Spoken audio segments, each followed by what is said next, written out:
திருவண்ணாமலை மாவட்டம் கலசப்பாக்கம் தொகுதி மக்கள் வந்து பார்த்தீங்கன்னா அதிகமாக வந்து நோயால் வந்து அதிகமாக பாதிக்கப்படுறாங்க. அதுக்கு காரணம் பார்த்தீங்கன்னா குடிநீரில் பார்த்தீங்கன்னா கம்பல்சரி வந்து புழுக்கள் வந்து அதிகமாக வருது. 2 நாள் கழிச்சு பார்த்தீங்கன்னா புழுக்கள் இருக்கு. தினந்தோறும் மக்கள் ரொம்ப அவதிப்படுறாங்க. எந்த ஒரு ஆட்சி வர ஆட்சி சரி, இதுக்கு முன்னாடி இந்த ஆட்சி சரி, எந்த ஒரு ஆட்சியுமே வந்து மக்களுக்கு எந்த ஒரு நல்லதும் இது பண்ணதே கிடையாது. அதுவும் சொல்ல போகணும்னா ரொம்ப அற்புதமான தொகுதி. ஏன்னா ஏடிஎம்கேல ஜெயிச்சா மினிஸ்டர், சுற்றி இருக்கிற தொகுதி எல்லாமே மினிஸ்டருமான சப்போர்ட்டான தொகுதி. ஆனால் அப்படி இருந்தும் கலசப்பாக்கத்தில் பெருசாக ஒரு கவர்மெண்ட் காலேஜ் இல்லை. ஒரே ஒரு நாகப்பட்டியில் ஒரே ஒரு கவர்மெண்ட் காலேஜ், அதுக்கு சரியான பஸ் வசதி இல்லை. பசங்க ரொம்ப தவிக்கிறாங்க. அதே மாதிரி புதுப்பாளையத்தில் ஹாஸ்பிட்டல் இருக்குது, பேருக்கு மட்டும் ஹாஸ்பிட்டலுக்கு ஒரு பிரசவ வசதி கூட இல்லை. 37 பஞ்சாயத்து இருக்குது சரௌண்டிங்கில், ஒருத்தர் கூட பிரசவம் பார்க்க முடியல. ஒரு பாம்பு கடிச்சா ஒரு ட்ரீட்மெண்ட் பண்ண முடியல. மெயின் ஹாஸ்பிட்டலுக்கு போகிறதுக்குள்ளே இறந்து போகிறாங்க. மக்கள் ரொம்ப பாதிக்கப்படுறாங்க. திருவண்ணாமலை சட்டமன்ற தொகுதியுடைய சட்டமன்ற உறுப்பினராக திரு யாவா வேலு அவர்கள் இருந்து கொண்டிருக்கிறார். ரயில்வே மேம்பாலம் ஒன்று அமைக்கப்பட்டிருக்கிறது, வரவேற்கிறோம். அதேபோல் சாலைகள் அமைப்பதில் இன்றைக்கு இந்த திருவண்ணாமலை தொகுதியில், குறிப்பாக திருவண்ணாமலை நகரத்தில் மையப்படுத்தி ஏராளமான சாலை பணிகள் நடந்து கொண்டிருக்கிறது. அதை பாராட்டுகிறோம், வரவேற்கிறோம். திருவண்ணாமலை நகரத்துக்குள் ஏராளமான மக்களுக்கு அடிப்படை வசதிகள் செய்து தராமல் இன்னும் செய்து தரப்படாமல் இருக்கிறது. அவைகளெல்லாம் சரி செய்திட வேண்டும். நாங்கள் மண் சரிவில் வந்ததுனால எம்எல்ஏ வந்து சொன்னார், நீங்கள் இங்கே இருங்க, நீங்கள்லாம் வெளியிலலாம் போக தேவையில்ல, நான் பார்த்துக்கிறேன் அப்படின்னு சொன்னார். அவரை நம்பி தான் நாங்களாம் ஓட்டு போட்டோம். இப்போ வந்து இந்த மாதிரி கரண்ட்டு கட் பண்ணுருவேன், குழா கட் பண்ணுருவேன்னு சொல்லிட்டு நோட்டீஸ் கொடுத்து அனுப்புகிறாங்க. எந்த பாதிப்பும் வராது உங்களுக்கு, நீங்கள் பயப்படாமல் இருங்கன்னு சொன்னார். இப்போ பார்த்தா நோட்டீஸ் கொடுத்து அனுப்புறேன்னு சொல்லிட்டு நோட்டீஸ் வீடு வீடாக தராங்க. எங்களுக்கெல்லாம் நிம்மதி இல்லாமல் நாங்கள் ரொம்ப கஷ்டப்படுறோம். போலூர் சட்டமன்ற தொகுதி. இப்போ செங்குணம் கிராமத்தில் 3 வருடமாக நாங்கள் சிமெண்ட் சாலை போட சொல்லி கோரிக்கை வைத்தோம். மக்களே சேர்ந்து மண் அள்ளி நாங்களே மண் சாலை போட்டோம். அப்பயும் வந்து அது சார்பாக யாரும் வந்து கண்டுக்கல. எனக்கு தெரிஞ்சு மக்களுடைய நீண்ட நாள் கோரிக்கை பெரும் அவதிக்குள்ளாகிறாங்க விவசாயி. இந்த சுத்துப்பட்டு கிராமத்தில் பல கிராமங்கள் இருக்குது. கரும்பு விவசாயிகள் இன்னும் தரணி சுகர் மில் திறக்காத காரணத்தினால் பல பேர் மன உளைச்சலை ஆளாகி இருக்கிறாங்க. ஏற்கனவே கரும்பு கொடுத்தவங்க இன்னும் பல லட்சம் ரூபாய் கைக்கு வராம மன உளைச்சலுக்கு ஆளாகி இருக்கிறாங்க. போலூர் சட்டமன்ற அக்ரி கிருஷ்ணமூர்த்தி அவர்கள் பஸ்ஸுலாம் அங்கே கிராமத்துல நல்லா விட்டுக்கிறாரு. அதுல பூங்கெல்லாம் அங்கே கட்டி விட்டுக்கிறாரு. நல்ல லைட் செட்டிலாம் போட்டுக்கிறாங்க. தெருவில் ரோடு போட்டுக்கிறாரு. எந்த குறையில மீண்டும் அவரே நின்னாலும் நாங்க ஓட்டு போறதுக்கு ரெடி. எல்லாமே நல்லது செய்கிறாரு. எல்லாமே எந்த குறையில எங்களுக்கு எந்த இதுவும் இல்லை. எல்லாம் நல்லமே செய்கிறாரு, நல்லது பண்றாரு. அதுதான் நமக்கு தெரியுது. போலூருக்கு தேவைப்படக்கூடிய பக்கத்தில் இருக்கிற வந்தவாசி, சேத்துப்பட்டு, ஆரணி போன்ற நகரங்களில் மிகப்பெரிய பேருந்து நிலையங்கள் உருவாக்கப்பட்டிருக்குது.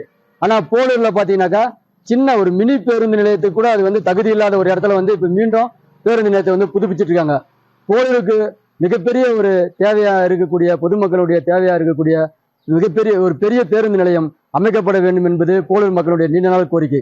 அந்த போலூர் பேருந்து நிலையத்தை அமைக்காமல் சிறிய பேருந்து நிலையத்தையே மீண்டும் புதுப்பிப்பது என்பது மிகப்பெரிய வருத்தமாக உள்ளது. தொகுதியில குறைகள் நிறைய இருக்குது.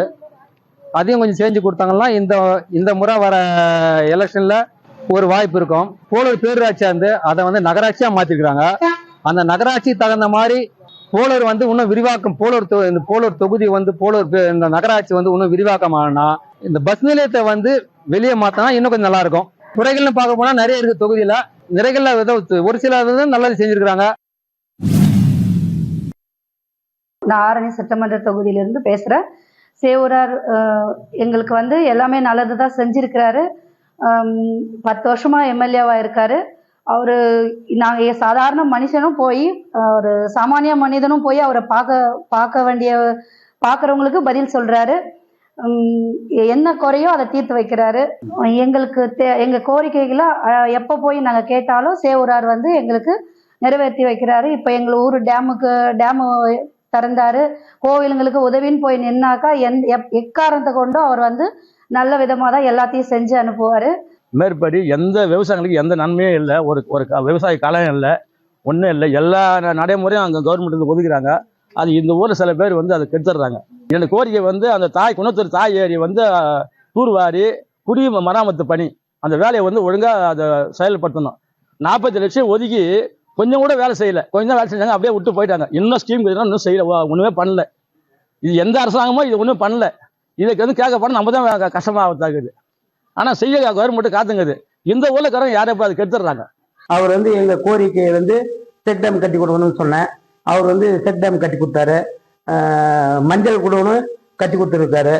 இன்னும் ஒரு கோரிக்கை வச்சிருக்கிறேன், அது ஒன்றும் நிறைவேற்றப்பட முடியல. ஆனால் நாங்கள் கேட்குற கோரிக்கை வந்து எம்எல்ஏ வந்து எங்களுக்கு வந்து செஞ்சு கொடுக்குறாரு. எந்த ஒரு பிரச்சனையும் இல்லை. எங்களுக்கு ஊருக்கு நல்லதெல்லாம் செய்கிறாரு. நாடக மேடை கட்டி கொடுத்துருக்கிறாரு, காவா கட்டி கொடுத்துருக்காரு, எல்லாமே செய்கிறாரு. அவருக்கு வாக்களிப்பீங்களா இல்லை வேற யாருக்கா? இல்லைங்க சார், கண்டிப்பாக அவர் தான் வாக்களிப்பார். இங்கே காவாலாம் நல்லா கட்டிக்கிறாரு. அதே போல் பிரிட்ஜு கட்டிக்கிறாரு. முஸ்லீம் தெருலையும் நல்லா காவா கட்டிக்கிறாரு. ஒரு நாடக மேடை ஒன்று கட்டிக்கிறாரு. எல்லாரும் நல்லா செய்கிறாரு.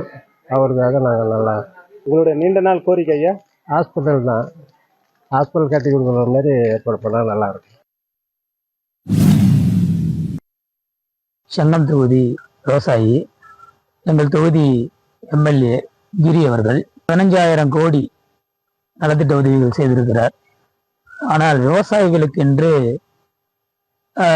தமிழக அரசு பட்ஜெட்டில் அறிவித்த திட்டங்கள் செயலாக்கப்பட்டிருக்கிறது. எங்கள் பகுதிக்கு நாங்கள் சாத்தனூர் அணையை ஒட்டிய பகுதி, அதாவது கிட்டத்தட்ட ஒரு 15 to 20 கிராமங்கள் நீர்வச ஆதாரம் இல்லாதே இருக்கிறோம். ஆனால் எங்களுக்கு அருகில் சாத்தனூர் அணை இருந்தாலும் மேல்பாச்சார் ஓரையார் வழியாக அணை கட்டி அதன் மூலமாக தண்ணீர் வந்து ஏரிகளை நிரப்பியிருந்தால் செழுமையடைய வாய்ப்பு உண்டு. கூட்டுறவு சங்கங்களின் ஒத்துழைப்புடன் ஒரு ஆலை அமைத்து தானிப்படி பகுதியில் மரவள்ளிக்கிழங்கு என்று ஆதார விலை அறிவித்து ஒரு ஆலை அமைத்திருந்தால் மிக சந்தோஷமாக இருந்திருக்கும். இங்க நம்ம சட்டமன்ற தொகுதிக்கு சட்டமன்ற உறுப்பினராக இருக்கிற கிரி அவர்கள் இங்க எல்லா நிகழ்ச்சிகளும் நடத்துற மாதிரி ஒரு நாடகத்தன்மை இருக்கிற தவிர உண்மையான எந்த நிகழ்ச்சியும் மக்களுக்கு பயன்படக்கூடிய வகையில் எதுவுமே இல்லை. கிராம சாலைகள் போடுறாங்க, ஆனால் அதில் தரம் இல்லை. அதில் கேட்டால் மிகப்பெரிய அச்சுறுத்தல் இருக்குது மக்களுக்கு. இங்கே எல்லா குப்பனத்தானையிலிருந்து வரக்கூடிய அந்த நீர் வந்து எல்லா கிராமங்களுக்கும் ஏரிகளுக்கும் நீர்ப்பாசன கால்வாய் அமைத்து தரக்கூடிய நீண்ட நாள் கோரிக்கை எங்கள் விவசாயிகளுக்கு. ஆனால் அதை நிறைவேற்றலை. வாக்களிப்பீங்களா? வாக்களிக்க மாட்டேன். வாய்ப்பு இல்லைங்க. இந்த தடவை மாறுதலை தான் எதிர்பார்க்குறாங்க. வாய்ப்பே இல்லை. எம்எல்ஏ வந்து வாக்கு கேட்டு ஊருக்கு வரும்போது வந்தவர் தான் எம்எல்ஏ. அதுக்கப்புறம் ஒரு நன்றி தெரிவித்து கூட எம்எல்ஏ வரல. எம்எல்ஏ எங்க இருக்கிறாருன்னு கூட தெரியல. ஒட்டுமொத்த இந்த செய்யார் தொகுதி மக்களும் வாக்களிக்க யாரும் தயாரா இல்லை. யாராவது புது வரவங்களுக்கு வாக்களிக்கலான்னு எல்லாரும் முன் வந்திருக்குதா பேசிக்கிறாங்க. அது எந்த அளவுக்கு உறுதுணையா இருக்கும்னு தெரியல. ஆனா கண்டிப்பா அவருக்கு பழைய கட்சிக்கோ பழைய எம்எல்ஏக்கோ வாக்களிக்கக்கூடிய மனநிலையில மக்கள் இல்லை. நீண்ட நாளா வந்து இது மிகப்பெரிய பரப்பளவு கொண்ட மாவட்டம் திருவண்ணாமலை. ஆனா இதை பிரிச்சு தரோம், செய்யாரை வந்து தலைமையிடமா கொண்டு ஒரு மாவட்டம் அமைக்கப்படும் நீண்ட நாளா சொல்லிட்டு இருக்காங்க. இதுதான் இந்த மக்கள் வாசிகளுடைய இதுவா இருக்கு. ஆனா இது வரைக்கும் அதை எதுவும் பண்ணல. பண்ணவும் முன்கட்டமா எதுவும் நடவடிக்கை எடுக்கிறா போலவும் தெரியல. அதை பிரிச்சு தரணுன்றது தான் மக்களோட கோரிக்கை. தென்னாத்தூர் தொகுதி சட்டமன்ற உறுப்பினர் வந்து ஒரு 2 முறை வந்தாரு. ஓட்டு கேட்கும்போது ஒரு முறை வந்தாரு. ரேஷன் கடை திறக்கிறதுக்கு ஒரு முறை வந்தாரு. வரும்போது அந்த தார் ரோடு சிமெண்ட் ரோடு எல்லாம் போட்டு 25 வருஷம் ஆகுது. எங்க ஊர்ல சிமெண்ட் ரோடு போட்டு கார்குண்டில் குண்டு குழியுமாகுது, சேறு சகஜமாகுதுன்னு சொல்லி சொன்னோம், மனுவும் கொடுத்தோம். இன்னைக்கு வரைக்கும் எந்த ஒரு நடவடிக்கை எடுக்கல. இப்படி இந்த தொகுதிக்கு எதுவுமே பண்ணலைங்க. அவரு தொகுதி வளர்ச்சின்னு போனோம்னா எந்த ஒரு அடிப்படை வசதியும் அவர் இது வரைக்கும் செய்து தரல. இப்போ வந்து எங்கள் ஊரில் வந்து ஓரளவு எம்எல்ஏ வந்து நல்லா செஞ்சுருக்காங்க. மினி டேங்க் கட்டி கொடுத்துக்கிறாங்க, அப்புறம் பெரிய டேங்க்லாம் கட்டி கொடுத்துக்கிறாங்க, சிமெண்ட் ரோடும் போட்டிருக்காங்க, தார் சாலை போட்டிருக்காங்க, இப்போ ஸ்கூல் வந்து கட்டின்னு இருக்கிறாங்க. அதே மாதிரி எல்லா ஊருக்கும் செஞ்சால் கொஞ்சம் நல்லா இருக்கும். நேரடி நெல் கொள்முதல் கேட்டேன், அது இது வரையும் கிடைக்கல, எந்த வளர்ச்சியும் இல்லை. தார் சாலை போட்டாங்க, 15 நாள் கூட ஆகலை. அந்த தார் சாலையோட மதிப்பு 38,37,000. அந்த தார் சாலை 15 நாள்ல சுத்தமாக பிஞ்சிக்கிச்சு. எங்களுக்கு தேவையான அடிப்படை வசதிகள் எதுவும் செய்யல. யாருக்குரிய ஒரு 5-6 மனு கொடுத்துட்டேன். எங்க ஊர் சுடுகாட்டை பாதியை சரி பண்ண சொல்லி இன்னும் வெளியே அதை கண்டுக்கவே இல்லை. ஒரு டேங்க் கட்டினாங்க, 5 வருஷத்துக்கு மேலே ஆகுது. அது என்னன்னே இது வரைக்கும் கண்டுக்கவே இல்லை. போர்டு போட்டாங்க, பைப் லைன் போட்டாங்க. இது வரைக்கும் தண்ணி வந்து ஒரு சொட்டு தண்ணி கூட வந்தது கிடையாது. நாங்கள் தண்ணிக்கு ரொம்ப சிரமப்படுறோம். ஒரு தொகுதி எம்எல்ஏ வந்து இது வரைக்கும் என்ன கண்டுக்கவே இல்லை. எல்லாமே மக்கள் பூரா ரொம்ப வெறுப்பா இருக்காங்க அந்த எம்எல்ஏ மேல. இவர் இனிமே வந்து அவர் வந்து ஒரு ஓட்டு கேட்க வந்தாருன்னா கூட மக்கள்லாம் வந்து ரொம்ப ரொம்ப ஒரு வேற மாதிரியே தான் பேசுறாங்க. இனிமே வந்து ஓட்டு போறதுக்கு ரொம்ப ஒரு சாத்தியமே கிடையாது அவங்களுக்கு. போறதுக்கு வழி கிடையாது. அங்கே 8 கிலோமீட்டர் வளர்ச்சிக்கின்னு போதுங்க குழந்தைங்க. உங்களுக்கு வந்து பட்டா வாங்கி கொடுக்குறேன் அப்படின்னு சொல்றாங்க. கோசம் 3வது நாளாக தலைமுறையா இருக்கிறோம், எந்த பட்டாவும் வரல. அதனால எங்களுக்கு வந்து எந்த வசதியுமே கிடையாது. ரொம்ப கஷ்டத்துல வாழறோம் நாங்க. நான் திருவண்ணாமலை மாவட்டம் வந்தவாசியில இருந்து பேசுறேங்க. இன்னும் நிறைய அவங்க சொன்ன வாக்குறுதிகள்லாம் நிறைய எதுவுமே நிறைவேற்றின மாதிரி இல்லை. முதல்ல பெண் பிள்ளைகளுக்கு பாதுகாப்பு இல்லை. நான் கல்யாணம் ஆகி வந்து 23 வருஷம் ஆகுதுங்க. அங்கே டவுன்ல எல்லாம் சுத்தமாக தண்ணி தேங்கி, எங்களது பின்னால் பூங்கா நகர், கேவிடி நகர் விரிவெல்லாம் தண்ணி தேங்கி இங்கே நிறைய பாம்பு தொல்லைங்க. இந்த ஏரியா ஓரளவுக்கு டெவலப் ஆன ஏரியா, இங்கேயே எங்களுக்கு பாம்பு தொல்லை. ஏன்னா அங்கே வந்து அவ்வளோ குப்பை சேர்ந்து போய்க்குது, தண்ணி தேங்கி போயிருக்கு. அது வந்து நீண்ட நாளாக சொல்லிட்டு இருக்கிறாங்க. இந்த நிமிஷம் வரைக்கும் அதுக்கு யாரும் முயற்சி பண்ண மாதிரியே தெரியலிங்க. இப்போ நாய் தொல்லையை பாருங்க, இன்னைக்கு பெரிய பிரச்சனை அதுதாங்க. அதுக்கு வந்து அரசு என்ன முயற்சி பண்ணாங்கன்னே தெரியலிங்க. நல்லா சிறப்பாகவே செயல்பட்டு இருக்காங்க. இப்போ நிறைய திட்டங்கள் கொண்டு வராங்க. ஏற்கனவே நிறைய கோரிக்கை வச்சாங்க. அரசு மருத்துவமனையில் வந்து மருத்துவ வசதி இல்லை அப்படின்னு சொல்லிட்டு கோரிக்கை வச்சிருந்தாங்க. அந்த கோரிக்கை வந்து பார்த்தீங்கன்னா இப்போ 5 கோடி ரூபாய் நிதி வச்சு பில்டிங் கட்டியிருக்காங்க. நல்ல ஹாஸ்பிட்டல் ஃபெசிலிட்டிஸ் நல்லாவே இருக்குது. முன்ன விட இப்போ கண்டிப்பாக அடுத்த முறையும் வந்து திமுகவுக்கு தான் வாக்களிப்போம். சரியான முறையில் வேலைகள் திருப்தி இல்லாமல் நிறைய ரோடுங்க இன்னும் டேமேஜ் ஆகிடுது, செஞ்ச வேலைகளில் குறைகள், இந்த மாதிரி பல பிரச்சனைகளாக தாங்க ஓடின்னு இருக்கு. ஒரு பஸ் நிலையத்திலேருந்து ஏறி போனாங்கன்னா இறங்கத்துக்கோ ஏறத்துக்கோ சரியாக இருக்கும். இல்லைன்னா அவங்களுக்கு வீண் செலவும் ஆட்டோ. இவங்க பேருந்து நிலையெல்லாம் பஸ்ஸு வந்து இலவச பஸ்ஸு, ஓசி பஸ்ஸு அப்படின்னு நாங்கள் மகளிருக்கு, அந்த மகளிர்லாம் கூட திருப்பி இறங்கி அங்கேருந்து ஆட்டோ பிடிச்சி போகிறோம். 10 ரூபா கொடுத்து 20 ரூபா பஸ்ஸை ஃப்ரீ பண்ணிட்டேன்னு சொல்லி ஆட்டோவுக்கு 150 கொடுத்து தான் போகிற நிலைமை இருக்குது. வந்தாசில் பெரும் பிரச்சனையாக இருந்தது நம்ம மருத்துவமனை பிரச்சனை தான். நிறைய சிக்கல் இருந்தது, டாக்டருங்க வசதி இல்லை, அதெல்லாம் இருந்தது. இப்போ அதை பார்க்கும்போது, இப்போ கம்பேர் பண்ணும்போது இந்த ஆட்சியில் அது நிறைய மாறுதல்களே மாற்றத்தை கொண்டு வந்திருக்காங்க. புதுசாக பில்டிங் கட்டியிருக்காங்க. ஏதாவது ஒரு கோரிக்கைன்னு போனால் உடனடியாக அதுக்கு எடுத்து செஞ்சு கொடுக்குறாங்க.